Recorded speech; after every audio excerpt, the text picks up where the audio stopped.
Good evening once again, and thanks for tuning in. I would like to talk about Obama's strategy or lack of strategy regarding terrorism, the Middle East, ISIL, whatever. Regarding as a whole, okay? So,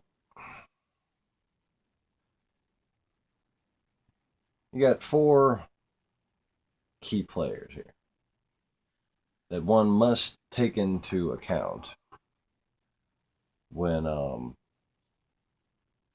considering anything about this, when making a decision, when forming an opinion, okay? You have ISIL and you have Obama, obviously. But you also have, and this is the things that people don't consider, the Republicans. Excuse me, perfect. You have the Republicans in the House, and you have the coalition, you know, the people that actually live there. So, why is the Obama administration's strategy a failure?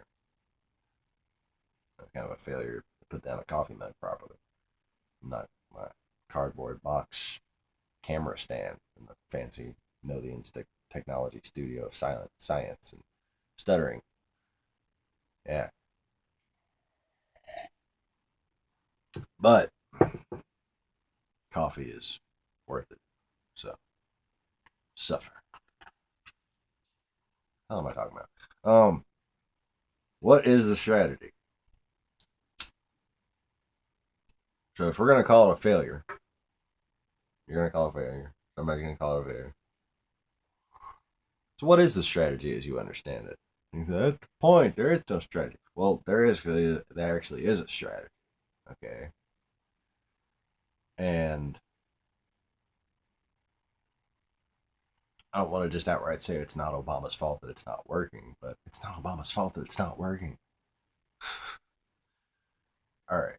In my other video that I just posted, it's actually currently uploading while I do this one. I talked about how, you know,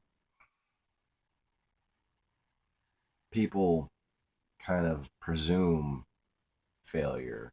Hold on one second. Hold on one second. People kind of presume failure based upon, well, misunderstanding of what the objectives are and a straw man argument that is a misrepresentation of what American policy should be. And while they want to criticize what Obama's doing is innately American. And they haven't put forth any better ideas. So, what is the strategy? Well, the strategy is to build alliances to secure the area, all right, and to reform the areas which are already secure, and to support those who have stood up already, the groups, the countries that have stood up already, to reform through diplomacy, through State Department efforts and communication to try to reform places like Saudi Arabia through things like not buying their oil, through things like sanctions on Russia, which have driven down the price of oil and seriously hurt the Saudi Arabian economy as well. Eh? You're welcome.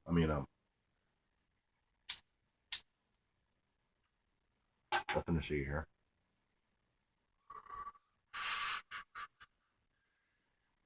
So, well, why can't we get their cooperation though? If it's all about alliances and building cooperation, building a coalition,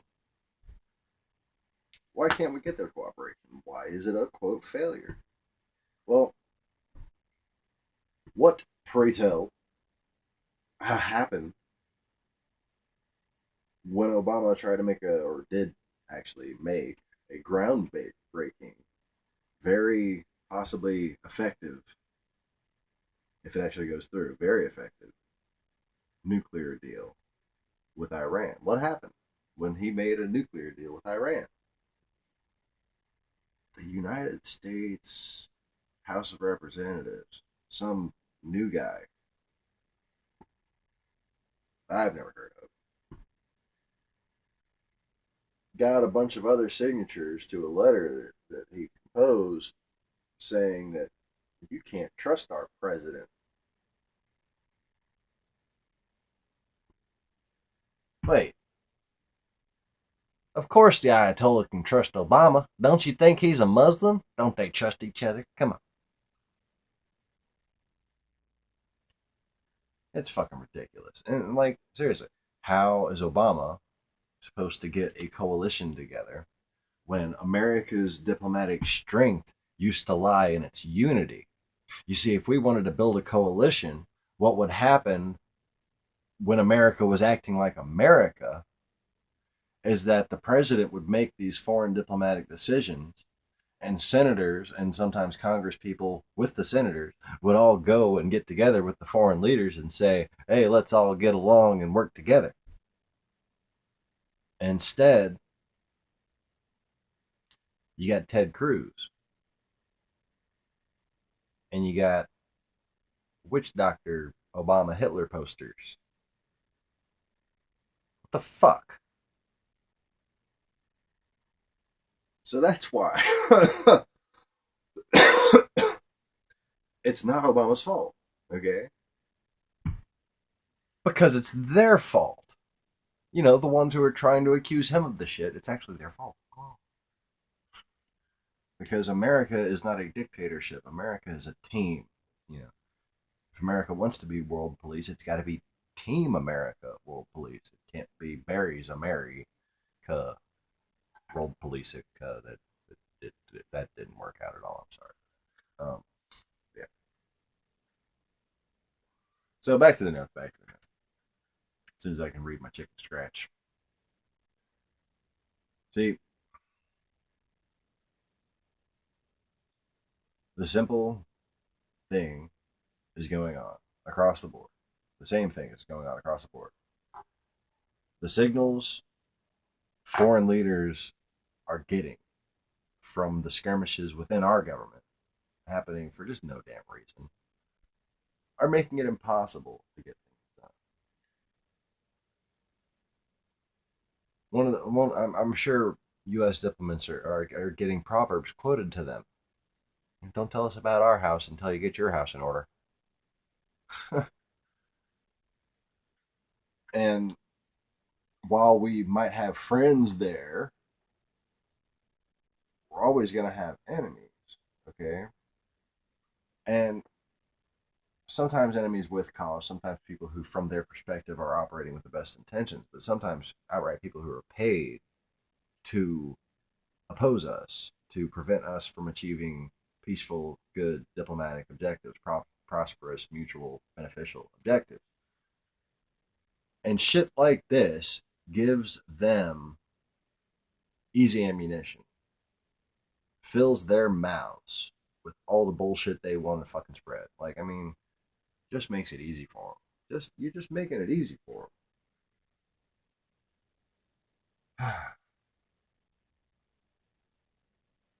we can't build an alliance in the Middle East when you got a bunch of House Republicans who want to act like traitors.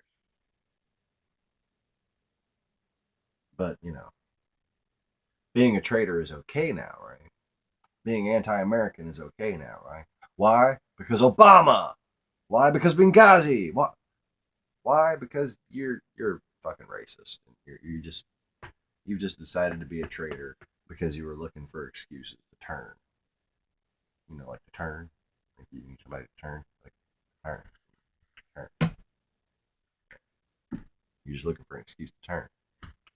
And you did. Turn. I don't know.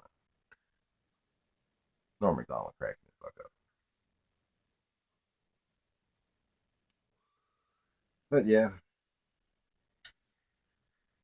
See,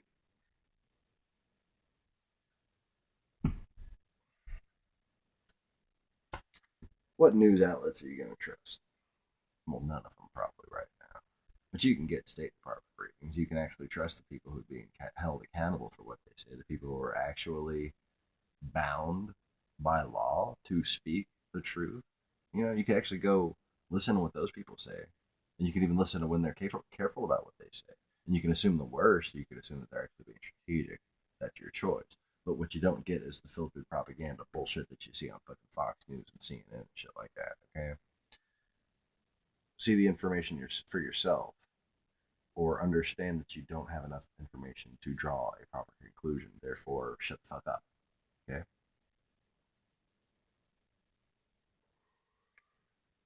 So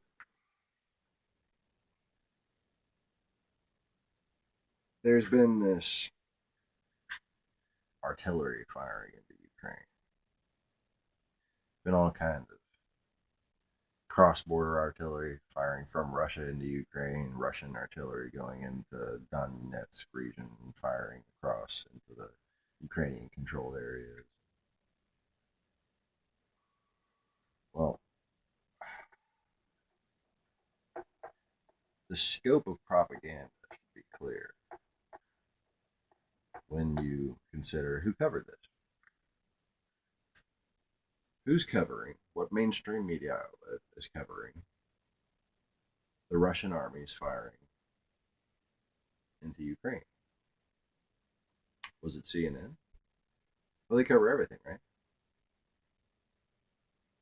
No. Was it Fox News? Well, they stand for freedom. They stand up for fight for freedom in America. No, they don't cover it either. So, who's covering it? Well, RT's covering it. Russia? Russia's covering Russia's artillery shelling in Ukraine? Well, yeah. They got to be the only ones covering it so they can cover it in bullshit. That's why they call it coverage. You know, they're not actually documenting things. They're covering it with bullshit.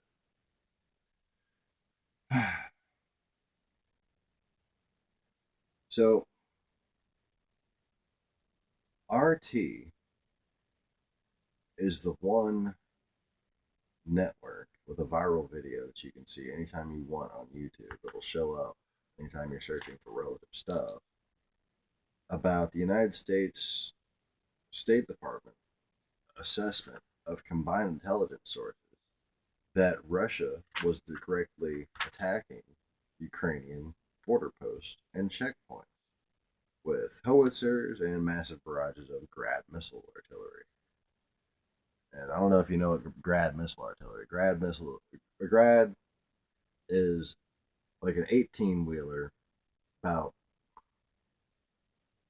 4.5 feet wider, 5 feet wider than an 18-wheeler.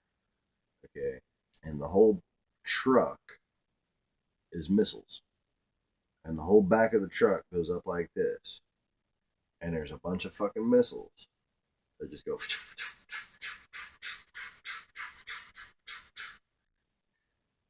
And they're not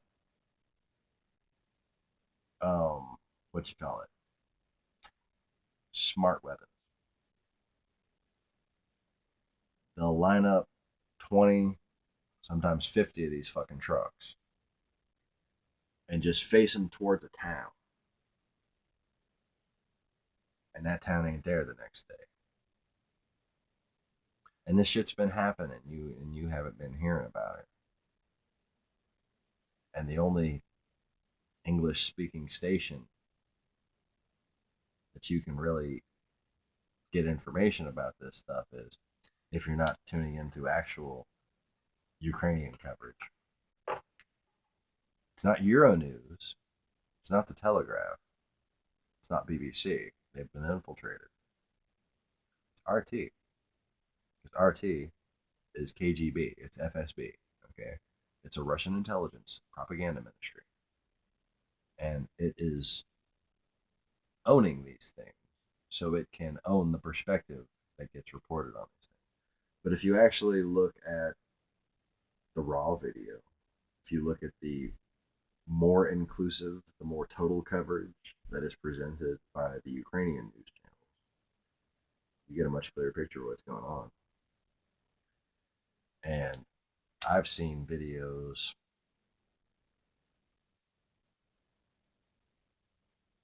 looked like a strategic fucking mushroom cloud. And see, I don't believe in nuclear weapons. Okay, that not in my house. Okay, but there's some big fucking bombs out there. Ones that are too big to be used in any human, civilized manner. Like, and there's been videotape of at least two of them being used on Ukrainian towns, Ukrainian campus or army bases. Nobody really knew where the fuck. They just got the video. They told you where they were, but you could tell by the size of the explosion that it was pretty distant, but still pretty fucking. I mean, just gigantic. What you think a nuke looks like, that's what it was. For all intents and purposes, nuclear weapons have already been used in Ukraine.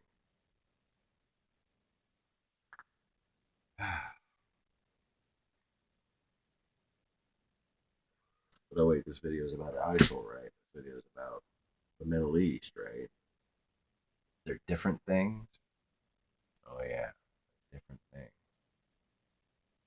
They've never been different. Not for hundreds of years, and not now.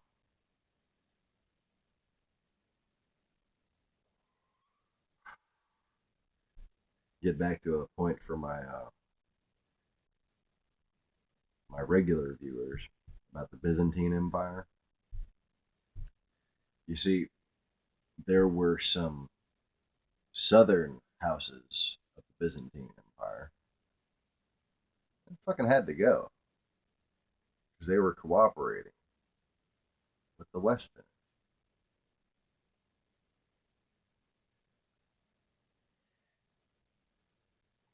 And I think there was a bit of a revenge thing going on. And they basically got abandoned.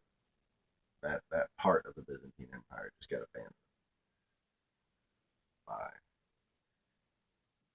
wherever, Moscow, wherever the real capital is. If you were the god of war, or Putin, or whoever's really in power behind the scenes in Russia, if you were that type of person, those type of people,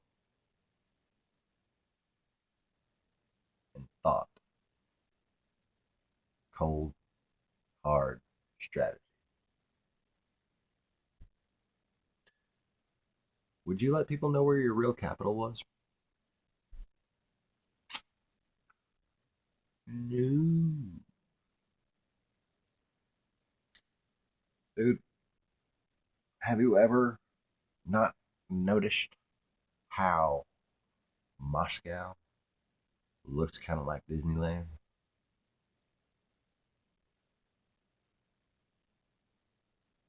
It's political theater. The business is done somewhere else, man. That's all I'm saying. That's a big stage. I think it used to be the real capital, probably for a very long time. That's not where the Moscow that was burned by the Mongolian horde was. Anyway. So,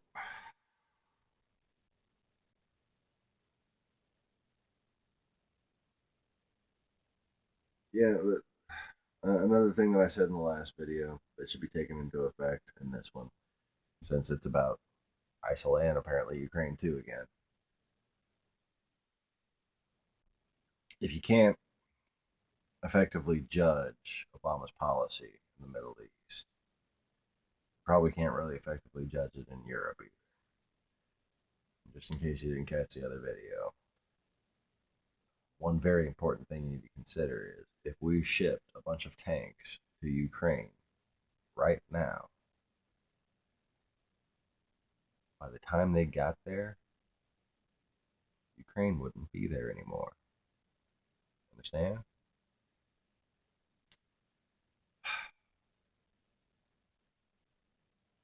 There's literally hundreds of thousands of Russian troops just waiting to attack Europe right now. They're stationed all along the border, and there's plenty of them on their way to the Middle East right now.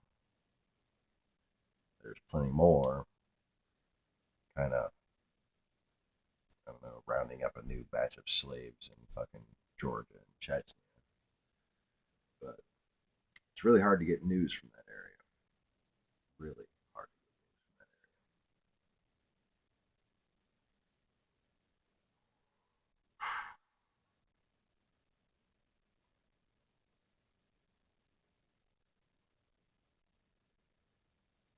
that area. Yeah, that's about it for tonight, man.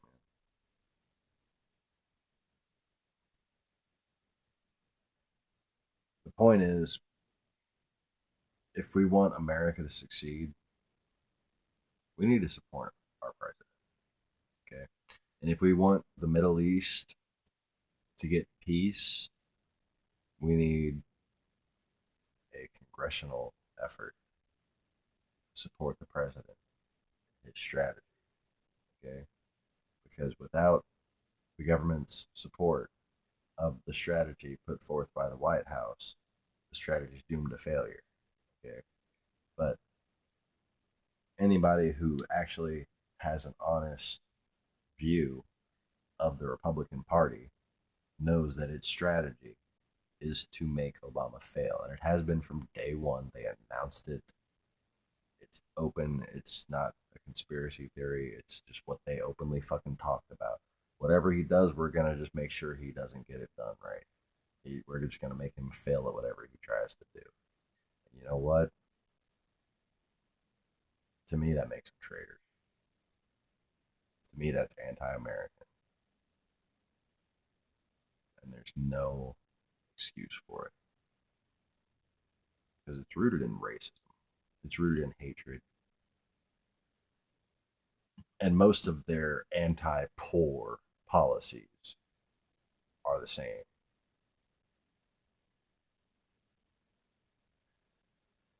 So,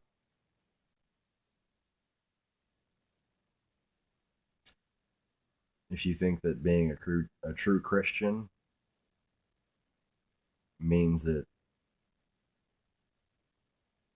you're supposed to help the poor, you should like and subscribe this video. If you think that being American means that we shouldn't be telling people in the Middle East what to do, we should be helping them, helping the good people out there build their own cooperative alliances, build their own manpower base to get these things done themselves with our help. If you support our president's strategy and wish that the Congress would support him, like this video and subscribe to my channel. My head hurts and I'm gonna go to bed now. Good night.